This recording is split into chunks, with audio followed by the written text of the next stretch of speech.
मैं बोल रही थी कि ये लैटिन भाषा के इंडेमनिस से निकला है। इंडेमनिस का अंग्रेजी अनुवाद इंडेमनिटी है, जिसका अर्थ है अचोट या नुकसान से मुक्त। ठीक है, और हिंदी में इसको क्षतिपूर्ति कहते हैं। ठीक है, इसीलिए क्षतिपूर्ति को हानि रहित रखे समझौते के रूप में जाना जाता है। इसमें समझाने जैसा कुछ भी नहीं है, इसलिए मैं सिंपल इसको रीड कर रही हूँ। ठीक है, अब हानि रहित रखे समझौते के रूप में मतलब एक ऐसा समझौता जिसमें इस चीज का वादा किया जाता है कि आपको कोई हानि नहीं होगी। क्षतिपूर्ति का सामान्य अर्थ। क्षतिपूर्ति शब्द का अर्थ वित्तीय दायित्व के विरुद्ध सुरक्षा या संरक्षण है। यह आमतौर पर पार्टियों के बीच किए गए एक संविदात्मक समझौते के रूप में होता है, जिसमें एक पक्ष दूसरे पक्ष को हुए नुकसान के लिए भुगतान करने के लिए सहमत होता है। तो क्षतिपूर्ति शब्द का अर्थ ही है कि किसी व्यक्ति का कोई वित्तीय दायित्व है, उसको कोई दूसरा व्यक्ति ले रहा है और वो उसको वादा कर रहा है कि तुम्हें अगर कोई आर्थिक जोखिम होता है तो उससे तुम्हें सुरक्षा मैं प्रदान करूंगा, मैं तुम्हें संरक्षण दूंगा। ये दो पार्टियों के बीच में एक समझौता होता है, जिस समझौते के तहत एक पार्टी दूसरी पार्टी को कुछ प्रीमियम देती है, उसके बदले उसको आर्थिक दायित्व से क्या मिल जाती है, सुरक्षा मिल जाती है। और उसका जो भी नुकसान होता है उसकी भरपाई कौन करता है? वो व्यक्ति जो कि वादा करता है कि मैं नुकसान की भरपाई करूंगा। मैं बहुत ही सिंपल भाषा में समझाने की कोशिश कर रही हूँ। अगर कुछ समझना है तो कमेंट में बता देना, और मैं इसमें ट्राई करूँगी कि इंग्लिश के भी कुछ वर्ड यूज़ करूँ, जिससे ताकि आपको परेशानी ना हो, क्योंकि हिंदी में बहुत सारे वर्ड्स को बोलना कठिन होता है, समझना कठिन होता है। जैसे भारतीय संविदा अधिनियम, संविदा का मतलब कॉन्ट्रैक्ट होता है। तो भारतीय संविदा अधिनियम 1872 की धारा 124 में क्षतिपूर्ति अनुबंध का प्रावधान किया गया है। धारा 124 क्षतिपूर्ति का अनुबंध। क्षतिपूर्ति का अनुबंध वह अनुबंध होता है जिसमें एक पक्ष दूसरे पक्ष को, ठीक है, या तो स्वयं की वजह से या किसी अन्य व्यक्ति के वजह से, यानी उसके आचरण के परिणाम स्वरूप होने वाले नुकसान से क्षतिपूर्ति का वादा करता है। यानी कि एक व्यक्ति है दूसरे व्यक्ति को वादा कर रहा है। क्या वादा कर रहा है? कि अगर मेरी वजह से आपको कोई नुकसान होता है या किसी तीसरे व्यक्ति की वजह से आपको कोई नुकसान होता है तो उसकी भरपाई मैं करूंगा। नीचे मैंने एग्जाम्पल दिया हुआ है, आप इसको पढ़ लेना। ठीक है, लेकिन अगर किसी को पढ़ने में आलस आ रहा हो तो मैं पढ़ देती हूँ। ए वादा करता है बी को कि किस चीज के संबंध में? 200 रुपए के संबंध में, कि अगर सी बी के विरुद्ध कोई भी ऐसी कार्रवाई करता है, कोई भी ऐसा कंडक्ट करता है जिसके परिणाम स्वरूप उसे नुकसान होता है, तो उस नुकसान की भरपाई कौन करेगा? ए करेगा बी को, यानी उसकी क्षति की वो पूर्ति कर देगा। क्षति यानी नुकसान, पूर्ति यानी भरपाई। बीमा में क्षतिपूर्ति। क्षतिपूर्ति के लिए बीमा मुआवजे का एक व्यापक रूप है। यह दो पक्षों के बीच एक संविदात्मक समझौता है जिसमें एक पक्ष दूसरे पक्ष के कारण होने वाले संभावित नुकसान या क्षति के लिए भुगतान करने के लिए सहमत होता है। क्षतिपूर्ति बीमा मुआवजे का एक व्यापक रूप है। मुआवजे का एक व्यापक रूप है मतलब ये है कि जब भी आप किसी चीज का बीमा कराते हैं तो बीमा की राशि के रूप में आपको जो पैसे मिलते हैं वो किस्तों में नहीं मिलते, बल्कि एक लमसम अमाउंट आपको मिलता है जिससे आपकी क्षति की पूर्ति होती है। ठीक है, और वो जो लमसम अमाउंट आपको मिल रहा है उसके लिए आपको करना पड़ता है थोड़ा बहुत कुछ भुगतान, और आप दोनों के बीच में होता है एक अनुबंध। आप दोनों कौन कौन? वो इंश्योरेंस कंपनी जो आपको इंश्योर कर रही है, या वो व्यक्ति जो आपको इंश्योर कर रहा है कि आपको नुकसान नहीं होगा, उसके और आपके बीच में एक समझौता जिसमें वो सहमत हो रहा है कि अगर आप उसको कुछ भुगतान टाइम टू टाइम करते रहेंगे तो वो आपको होने वाले नुकसान की भरपाई कर देगा। उसके बाद आता है बीमा की क्षतिपूर्ति का नियम। ठीक है, क्षतिपूर्ति बीमा में एक पक्ष संभावित हानि, अब मैं हर वर्ड को उसके मीनिंग के साथ समझाती जाऊंगी। क्षतिपूर्ति तो मैं बता चुकी। एक पक्ष संभावित हानि, संभावित हानि यानी फ्यूचर लॉस, भविष्य में जो कोई भी हानि होगी, जो कुछ भी नुकसान होगा, या क्षति, क्षति यानी नुकसान के लिए दूसरे पक्ष को मुआवजा, मुआवजा यानी कंपनसेशन देने के लिए प्रतिबद्ध है। प्रतिबद्ध यानी लायबल है, उस जिम्मेदारी बनती है उस व्यक्ति की कि वो उसको भुगतान करेगा अगर कोई क्षति होती है उसका। बीमा करता बीमा धारक को, जो बीमा करने वाली कंपनी होती है उसको बीमा करता कहते हैं। वो कोई कंपनी हो सकती है, कोई व्यक्ति हो सकता है। और बीमा धारक यानी जिसने बीमा लिया है एक प्रीमियम देता है। तो बीमा कर्ता को बीमा धारक क्या करता है, एक प्रीमियम देता है प्रति माह, और उस प्रीमियम के बदले बीमा पॉलिसी के तहत बीमा कर्ता बीमा धारक को किसी संभावित क्षति जो उस पॉलिसी के तहत कवर हो, यानी कि ऐसी कोई किसी भी संभावित क्षति का बीमा नहीं होता। बीमा के लिए एक सब्जेक्ट मैटर होता है, एक विषय वस्तु होती है, ठीक है। जिस चीज के संदर्भ में उसने बीमा लिया है उसे केवल उसी चीज का नुकसान की भरपाई होगी। अगर कोई और नुकसान उसका हो जाता है तो उसकी भरपाई नहीं होगी। जैसे अगर आपने फायर इंश्योरेंस ले रखा है तो आपके इंश्योरेंस पॉलिसी में केवल फायर से होने वाला नुकसान ही, यानी आग से होने वाले नुकसान की भरपाई होगी। बाकी अगर कुछ चोरी हो जाता है तो उसकी नुकसान की भरपाई नहीं होगी, ठीक है। तो संभावित क्षति जो उस पॉलिसी के तहत कवर है, यानी कि वो चीज, वो सब्जेक्ट मैटर उस पॉलिसी में कवर होना चाहिए जिसके रिगार्डिंग आप मुआवजा मांग रहे हैं, ठीक है, देने की पेशकश करता है। भारतीय कानून और अंग्रेजी कानून के बीच में अंतर, ठीक है। दोनों कानून एक जैसे नहीं है, दोनों के बीच में थोड़ा बहुत अंतर है। भारतीय कानून क्या है, भारतीय संविदा अधिनियम 1872 की धारा 124 में पहले ही बताया जा चुका है कि एक व्यक्ति गारंटी लेता है तो उसके खुद की वजह से या किसी तीसरे व्यक्ति की वजह से अगर कोई नुकसान होता है तो उसकी भरपाई वो खुद कर देगा, ठीक है। यहाँ पर भी वही बातें लिखी हुई हैं, ठीक है, जो या तो स्वयं या वादादाता या किसी अन्य व्यक्ति के आचरण के कारण। वादादाता कौन होता है, वो व्यक्ति जो नुकसान की भरपाई की गारंटी लेता है, ठीक है। उदाहरण यहाँ पर दे दिया है कि क ख को वादा करता है क्या के आचरण या किसी अन्य व्यक्ति के आचरण की वजह से, ठीक है, अन्य व्यक्ति के शामिल होने के कारण अगर उसे कोई नुकसान होता तो उसकी भरपाई कौन करेगा, का करेगा, खा को, ठीक है। अंग्रेजी कानून में वादादाता के आचरण या किसी अन्य व्यक्ति के आचरण के अलावा अगर कोई दुर्घटना हो जाती है, मान लो एक्सीडेंट हो जाता है, कोई अदर फोर्स यानी कि ऐसी चीज जो हमारे बस में नहीं है, जो हमारे कंट्रोल में नहीं है, जो अनफोर्सीन सिचुएशन है, यानी कि एक आकस्मिक स्थिति है, जैसे कि आग लग जाना, ठीक है, और प्राकृतिक आपदाएं आ जाना, ठीक है। मैंने यहाँ पे लिखा भी है नेचुरल क्लीमिटी, ठीक है। अगर नुकसान होता है तो उसकी भरपाई भी जो है यहाँ पर की जा सकती है। इस अंग्रेजी कानून को भारत में लागू, मतलब भारत में केवल दो ही चीजों से आपको भरपाई है, मतलब क्षतिपूर्ति होती है दो ही चीजों के रिगार्डिंग, या तो मैंने खुद नुकसान किया या किसी तीसरे व्यक्ति की मैं गारंटी ले लूँ। लेकिन अंग्रेजी कानून में क्या है, अदर फोर्सेस की भी बात होती है कि अगर मान लो आग लग जाए, नेचुरल डिजास्टर कुछ आ जाए, ठीक है, और कोई अन्य बल की वजह से कोई नुकसान होता है, कोई दुर्घटना घट जाती है तो उसको भी इसमें जो है इंक्लूड किया जाना चाहिए। अंग्रेजी कानून को भारत में लागू किया जाना चाहिए, इसका सुझाव विधि आयोग ने दिया था 1958 में 13वीं रिपोर्ट में, परंतु इसे अभी तक शामिल नहीं किया गया। ये मैंने देखकर ही लिखा है, तो जब तक मैंने पढ़ा तो शामिल नहीं था, बट अब आप इसको अपडेट कर लेना अगर इसमें कुछ अपडेट हुआ हो तो। इंश्योरेंस भी एक तरीके का क्या है, क्षतिपूर्ति अनुबंध ही है।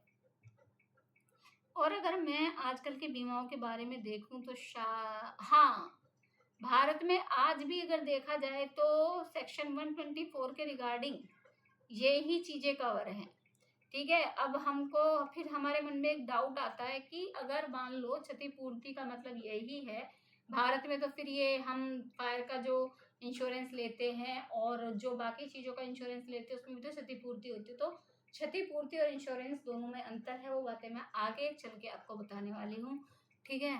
और क्षतिपूर्ति से देखो ये दोनों के बीच का अंतर आ गया।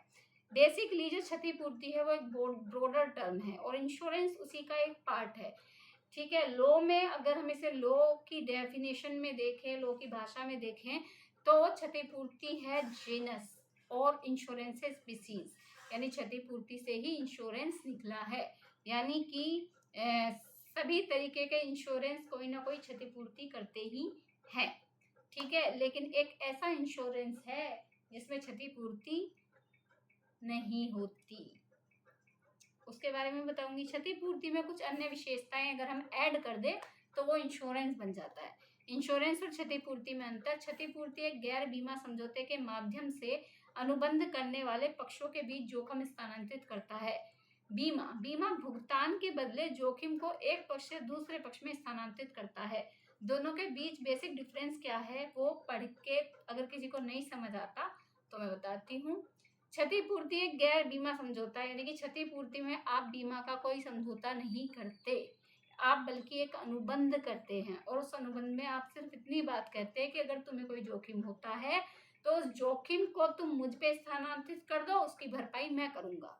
बीमा क्या है? बीमा में जो बीमा कंपनी है वो आपको बोलेगी कि आप एक भुगतान करना, एक प्रीमियम देना मेरे को, ठीक है, उसके बदले में आपका जो भी जोखिम है वो मेरा, ठीक है। तो सभी तरीके के जो बीमा होते हैं वो क्या होते हैं? क्षतिपूर्ति अनुबंध होते हैं। तो वैसे तो सभी तरीके के बीमा क्षतिपूर्ति अनुबंध होते हैं। अब मन में सवाल आएगा कि सभी बीमा क्षतिपूर्ति अनुबंध क्यों होते हैं? इसलिए होते हैं क्योंकि क्षतिपूर्ति से ही बीमा निकला है, ठीक है। तो सभी तरीके के बीमा जो हैं वो क्षतिपूर्ति अनुबंध के तहत आते हैं, पर जीवन बीमा नहीं आता। क्यों नहीं आता? क्योंकि जीवन बीमा में जो मुआवजा मिलता है वो नॉमिनी को दिया जाता है बीमित व्यक्ति की मृत्यु के बाद, और ये इसका एग्जाम्पल है, ये समझना इतना कठिन है नहीं, आप समझ लेना। जोखिम को कम करना, मिटिगेशन ऑफ रिस्क, ठीक है। तो बीमा में हम करते क्या हैं? बीमा में हम करते हैं जोखिम को कम या खत्म। जोखिम को कम करने का अर्थ है जोखिम को टालना। जोखिम को कम करने के जो तरीके हैं वो निम्नलिखित है। सबसे पहला है अवॉइडेंस। इसमें क्या होता है? हम नुकसान को होने से पूरी तरीके से टाल ही देते हैं, हमें थोड़ा भी जोखिम नहीं लेना तो हम उसको टाल रहे हैं, ठीक है। तो इसमें क्या होता है कि एक व्यक्ति है वो अपने नुकसान को, जो उसका जोखिम है संभावित नुकसान का, उसको स्थानांतरित कर देता है किसी दूसरे व्यक्ति को। जैसे कि हम वाहन का इंश्योरेंस कराते हैं, जिसमें बीमा धारक अपने वाहन के क्षतिग्रस्त होने पर नुकसान को बीमा कंपनी को अंतरित कर देता है, और बदले में बीमा कंपनी बीमा धारक से प्रीमियम लेती है। मैं मानती हूँ मेरी हैंड राइटिंग खराब है, पर मैंने मेहनत बहुत करी है नोट्स बनाने में, इसीलिए मैं इनको इतने अच्छे से पढ़ा भी रही हूँ कि किसी को समझने में कोई डिफिकल्टी ना हो। अवरोधन, जिसे हम कहते हैं रिटेंशन, ठीक है। मैंने इसमें इंग्लिश में भी लिखी हैं चीजें, जिससे ताकि इजिली आप समझ पाए, ठीक है। तो अवरोधन यानी रिटेंशन, जोखिम के अवरोध में ऐसी रणनीति तैयार कर लेना, ऐसे स्टेप शामिल कर लेना जो जोखिम को कम करते हैं और जोखिम को कम करने के मौके बढ़ाते हैं। इसमें एग्जाम्पल भी है, जैसे कि हम बड़े नुकसान से बचाने के लिए कुछ कदम बढ़ा सकते हैं। जैसे कि बहुत सारी कंपनियां जो आपको हेल्थ इंश्योरेंस देती है। तो हेल्थ इंश्योरेंस का क्या मतलब है? हेल्थ इंश्योरेंस का मतलब आपको कोई बीमारी होती है तो आपकी बीमारी का जो भी खर्चा होगा वो बीमा कंपनी उठाएगी। अब बीमा कंपनी ने बहुत सारे इंश्योरेंस करवा रखे हैं, पर लेकिन बीमा कंपनी चाहती है कि ये जो हेल्थ का रिस्क है ये थोड़ा कम हो जाए। तो इसके लिए वो क्या करेगी? अपने जो भी बीमा धारक है उनको डाइट प्लान दे देगी, ठीक है, जिम की सदस्यता दे देगी, हेल्थ क्लब की सदस्यता दे देगी, ठीक है, और बाकी कोई ऐसा बीमा शामिल कर देगी जिससे उनकी हेल्थ को नुकसान जो है कम हो, यानी कि उनकी ऐसी मतलब रूटीन बन जाए कि वो अपने स्वास्थ्य को लेके जो है जागरूक रहें। या फ्री हेल्थ चेकअप दे देगी। फ्री हेल्थ चेकअप का फायदा क्या होता है? एक तो आपको पता रहता है कि आपकी सेहत कैसी है, ठीक है, बीमा धारक को तो ये फायदा हो गया, और जो बीमा देने वाली कंपनी उसको ये फायदा हो जाता है कि अगर कोई भी गंभीर बीमारी होती है जिसे वो कवर करती हो अर्ली स्टेज पे पता लग जाता है, तो इससे आदमी की जान भी बच जाती है और बीमा कंपनी को ज्यादा पैसे भी नहीं लगाने पड़ते। उसके बाद आता है साझा यानी शेयरिंग, ठीक है। इसमें नुकसान को साझा करने अर्थात आपस में बांटने का अनुबंध किया जाता है। उसके बाद आता है स्थानांतरण यानी जोखिम को अन्य किसी को अंतरित कर दिया जाता है। जैसे बीमा धारक अपना जोखिम बीमा कंपनी को अंतरित कर देता है। उसके बाद हानि की रोकथाम और कमी, इसमें बड़े नुकसान से बचने के लिए छोटे नुकसान को सहन कर लिया जाता है। जैसे हेल्थ इंश्योरेंस में फ्री हेल्थ चेकअप करवाया जाता है, जिससे ताकि ये पता चल सके कि कोई गंभीर बीमारी तो नहीं है। मैंने सारी बातें सही से लिख दी हैं, यानी कि हम बड़ा नुकसान ना हो इसके लिए छोटा नुकसान ले लेते हैं, तो उसको हम कहते हैं हानि की रोकथाम और कमी। उसके बाद है बीमा के प्रकार। बीमा कई प्रकार के हो सकते हैं, जैसे कि जीवन बीमा, लाइफ इंश्योरेंस। इसमें परिभाषा क्या है? जीवन बीमा बीमा धारक और बीमाकर्ता के बीच एक प्रकार का अनुबंध है जिसमें बीमा धारक बीमाकर्ता को एक प्रीमियम भरता है और उस प्रीमियम के बदले बीमाकर्ता बीमा धारक को एक निश्चित अवधि की समाप्ति पर या मृत्यु पर जो भी पहले हो एक निश्चित राशि देने के लिए सहमत होता है। अब आपको समझ नहीं आएगा तो मैं बता देती हूँ कैसे होगा ये। देखो, जीवन बीमा की जो परिभाषा है वो क्या है। जीवन बीमा करता यानी जो व्यक्ति बीमा करवा रहा है, ठीक है, और बीमा धारक, इन दोनों के बीच में एक अनुबंध होता है जिसमें बीमा धारक जो है बीमाकर्ता को एक प्रीमियम देता है, यानी कि जो बीमा लेने वाला व्यक्ति है वो बीमा देने वाले व्यक्ति को एक प्रीमियम भरता है और उस प्रीमियम के बदले में जिस व्यक्ति ने बीमा लिया है उसको एक निश्चित अवधि की समाप्ति पर, ठीक है, कई बारी क्या होता है कि टर्म लाइफ इंश्योरेंस भी लिए जाते हैं, इसीलिए एक निश्चित अवधि की समाप्ति पर या मृत्यु पर इनमें से जो भी पहले हो जाए निश्चित राशि का मुआवजा देने के लिए सहमत होता है। ठीक है, कौन? बीमा करता। किसको? बीमा धारक को। जीवन बीमा पॉलिसी कई प्रकार की होती है, ठीक है, इसमें एक होती है संपूर्ण जीवन नीति। संपूर्ण जीवन नीति मतलब इस पॉलिसी में बीमा धारक को उसके जीवन काल के दौरान कुछ भी नहीं मिलता है, जो भी कुछ मिलता है उसकी मृत्यु के बाद उसके नॉमिनी को, उसके उत्तराधिकारियों को मिलता है और इसकी जो रकम रहती है वो दर काफी कम होती है, अक्सर सामान्य ही रहती है। ठीक है, उसके बाद होती है बंदोबस्त बीमा पॉलिसी। इसमें एक विशिष्ट अवधि के लिए बीमा किया जाता है। बीमित व्यक्ति की मृत्यु पर और उसके आश्रितों या विशिष्ट अवधि की समाप्ति पर बोनस के साथ बीमा राशि दी जाती है। तो एक निश्चित टर्म होता है, एक विशिष्ट अवधि होती है, उस अवधि के लिए बीमा दिया जाता है। अगर उस अवधि से पहले बीमित व्यक्ति की मृत्यु हो जाती है तो उसका जो क्लेम होता है वो उसके आश्रितों को दे दिया जाता है। ठीक है, जो भी उसके आश्रित होते हैं उनको या उसके लीगल रिप्रेजेंटेटिव को। और यदि विशिष्ट अवधि की समाप्ति हो जाती है, आदमी जिंदा है, तो उसको बोनस के साथ बीमा की राशि दे दी जाती है। इसे कहते हैं बंदोबस्ती बीमा पॉलिसी, इंडोमेंट इंश्योरेंस पॉलिसी। ये सबसे बढ़िया पॉलिसी है कि आप अगर जिंदा है तो आप कुछ मिल तो रहा है ना, और वो बोनस के साथ। Term insurance policy. Term insurance policy एक निश्चित अवधि के लिए ली जाती है। इसका प्रीमियम काफी कम होता है। पूरी पॉलिसी के दौरान प्रीमियम की दर समान होती है। बीमा की अवधि के दौरान यदि बीमा धारक की मृत्यु हो जाती है तो उसे आश्रितों को बीमा की राशि दी जाती है और अगर अवधि की समाप्ति बीमा धारक जीवित रहता है तो कुछ नहीं मिलता। मैं हर बार हर चीज को पढ़ क्यों रही हूँ, आप यही सोच रहे होंगे तो हम भी पढ़ लेंगे। मैं इसलिए पढ़ रही हूँ कि मेरी हैंडराइटिंग थोड़ी सी गंदी है, आपको समझ में नहीं आएगी। ठीक है, तो आपको समझने में सहूलियत हो और जो कुछ थोड़े बहुत डाउट है वो मैं आपको समझा पाऊँ, इसलिए मैं इसको पढ़ रही हूँ। ठीक है, तो अगर हम इसको पढ़े तो टर्म इंश्योरेंस पॉलिसी क्या है, एक निश्चित अवधि के लिए ली जाती है। ठीक है, इसमें प्रीमियम जो होता है वो काफ़ी कम होता है। प्रीमियम की दर हमेशा समान ही रहती है। ठीक है, अगर मान लो बीमा धारक की मृत्यु हो जाती है जब पॉलिसी चल ही रही है उस टाइम पे, तो उसके आश्रितों को उसकी राशि दे दी जाती है। ठीक है, लेकिन अगर मान लो पॉलिसी चल रही है और वो व्यक्ति जीवित रहता है एक निश्चित टर्म के लिए, थी मान लो उसने 5 साल के लिए बीमा पॉलिसी ली, 5 साल में उसकी अगर मृत्यु हो गई तो उसके आश्रितों को धन दे दिया जाएगा, मतलब जो भी बीमा का क्लेम होगा, जो भी राशि होगी बीमा की वो दे दी जाएगी। लेकिन अगर उसकी मृत्यु नहीं हुई तो उसे कुछ नहीं मिलेगा टर्म इंश्योरेंस पॉलिसी में। उसके बाद आता है सेवानिवृत्त योजनाएं। जैसे कि सेवानिवृत्त योजना का एकदम बहुत बढ़िया एग्जांपल मैं देती हूँ। प्रोविडेंट फंड के बारे में आपने सुना होगा। प्राइवेट सेक्टर के जितने भी लोग होते हैं उनकी जॉब में से पैसा कटता है, प्रोविडेंट फंड में जमा होता है। जब वो रिटायर होने वाले होते हैं या नौकरी छोड़ने वाले होते हैं तो उन्हें वो एक लमसम अमाउंट जो है वहाँ पे दिया जाता है। तो सेवानिवृत्ति योजनाएं क्या है? एक बचत और निवेश योजना है।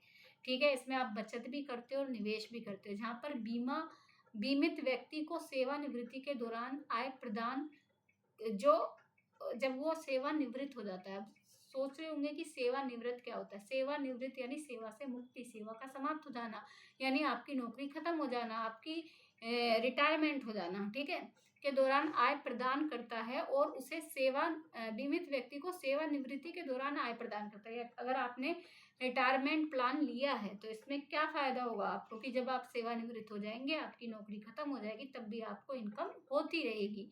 ठीक है, आय प्रदान करता है और उसे सेवानिवृत्त योजना कहा जाता है। परिपक्वता पर इस कोष को नियमित आय स्रोत उत्पन्न करने के लिए निवेश किया जाता है। जब आपने जो रिटायरमेंट के लिए पैसे दिए, ठीक है, तो जब वो मिच्योर हो जाती है आपकी पॉलिसी, तो उसका क्या किया जाता है, उसमें इन्वेस्टमेंट की जाती है। इन्वेस्टमेंट क्यों की जाती है? जिससे ताकि आपकी इनकम का एक सोर्स पैदा किया जा सके, आपकी आय जनरेट की जा सके, आय का कोई स्रोत उत्पन्न हो जाए। स्रोत यानी साधन, ठीक है, करने के लिए निवेश किया जाता है, जिसे पेंशन या वार्षिकी कहा जाता है। इसे या तो आप पेंशन कह सकते हो या वार्षिकी कह सकते हो। भाई मेरी इंग्लिश मीडियम वालों से कोई दुश्मनी है नहीं, पर मैं हिंदी वालों का दर्द अच्छे से समझती हूँ। दूसरा है सामान्य बीमा। यह सामान्य बीमा होता है और इसके अंतर्गत आग, समुद्री जहाज के कार्गो, हेल्थ, प्रॉपर्टी, मिश्रित मिसलेनियस जैसे साइबर बीमा इत्यादि आते हैं। ठीक है, तो सामान्य बीमा एक सामान्य बीमा होता है, इसमें आप किसी भी चीज़ का बीमा करा सकते हैं, चाहे कार्गो हो, हेल्थ हो, प्रॉपर्टी हो। आजकल तो साइबर का भी बीमा होने लगा है, पर लेकिन ये विदेशों में ज़्यादा प्रचलित है, भारत में अभी हो नहीं रहा है, बट हमें करा लेना चाहिए क्योंकि आजकल साइबर क्राइम बहुत ज़्यादा बढ़ गए हैं। उसके बाद आता है पुनर्बीमा। पुनर्बीमा का मतलब क्या होता है? देखो वीडियो हो जाएगी बहुत लंबी, इसलिए मैं इसे सिर्फ पुनर्बीमा पर ही ख़त्म कर दूंगी और फिर मैं एक दूसरी वीडियो बनाऊंगी जिसमें मैं पूरा टॉपिक कवर करूंगी। और ये मैंने कवर कर दिया आपका केवल 21, मुझे आई थिंक 25 मिनट लगेंगे इसको पूरा कंप्लीट करने में। तो 25 मिनट में 2 घंटे के लेक्चर का काम हो जाना अच्छी बात है। तो आई होप आपको ये वीडियो पसंद आएगी और आप इसे लाइक करोगे और मुझे अप्रिशिएट करोगे कि मैं और वीडियो बनाऊं। ठीक है, तो पुनर्बीमा, ठीक है, इस पॉलिसी में बीमा कंपनी अपनी बिकी हुई, ठीक है, पॉलिसियों को किसी अन्य कंपनी को फिर से बेच देती है। सिंपल सी बात है, एकदम बिजनेस की तरह समझो। मैंने किसी व्यक्ति से कोई सामान खरीदा, ठीक है, उस सामान को खरीदने में मेरे को रिस्क है कि अगर मान लो ये सामान खराब हो गया तो मुझको नुकसान हो जाएगा, और उस व्यक्ति ने भी मुझे ये सामान इसीलिए बेचा है कि अगर ये खराब हो गया तो उसको नुकसान हो जाएगा, तो मैं क्या करूँगी, जल्द से जल्द इसको किसी और को बेच दूंगी, जिससे ताकि मुझे जो होने वाला संभावित नुकसान है वो उस पर ट्रांसफर हो जाए। ये जो पुनर्बीमा है ज़्यादातर कंपनियां कराती है, क्योंकि वो अपने एम्प्लॉयज़ को क्या देती है, बीमा देती हैं जब वो नौकरी करने जाते हैं। ठीक है, तो अब उन्होंने इतने सारे एम्प्लॉय को बीमा प्रदान करा है, तो उनके बीमा की रक्षा करने वाला भी तो कोई होना चाहिए। तो वो क्या करती है, अपने एम्प्लॉय को बीमा देती है, और जो उनका बीमा होता है उस बीमा को किसी इंश्योरेंस कंपनी से इंश्योर करा लेती है, या छोटी मोटी जो बीमा कराने वाली कंपनी होती है, मान लो एक कंपनी है, बहुत बड़ी कंपनी है, ठीक है, वो तरह तरह के इंश्योरेंस करती है। मान लो एक उसने फायर के बहुत सारे इंश्योरेंस करवा रखे हैं और घटनाएं हो रही है बहुत ज़्यादा फायर की, गर्मी की वजह से, तो उसको डर लग गया कि भाई मैं इतने सारे क्लेम आएंगे तो मैं क्या करूँगा। तो उसने सोचा कि क्यों ना मैं थोड़ा बहुत प्रीमियम देके इन सारी पॉलिसी को क्या करा लूँ, इंश्योर करा लूँ, कि अगर कोई बड़ा नुकसान होता है तो मैं उससे बच सकूँ। तो वो जितनी भी पॉलिसियों का पुनर्बीमा कराएगा उनका इंश्योरेंस फिर उसे नहीं देना बल्कि उस कंपनी को देना जिससे उसने पुनर्बीमा कराया है, तो इसे कहते हैं पुनर्बीमा।